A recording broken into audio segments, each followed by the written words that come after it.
আল্লাহ আমার সৃষ্টিকর্তা, আল্লাহ আমার সবার কাছে প্রিয় যিনি তিনি আমার রব।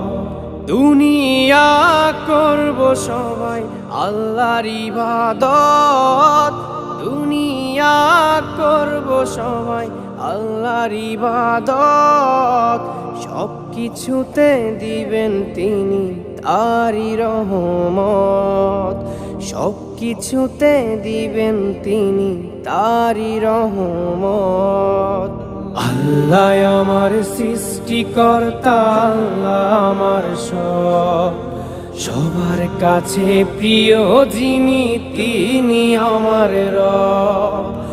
আল্লাহ আমার সৃষ্টিকর্তা, আল্লাহ আমার সবার কাছে প্রিয় যিনি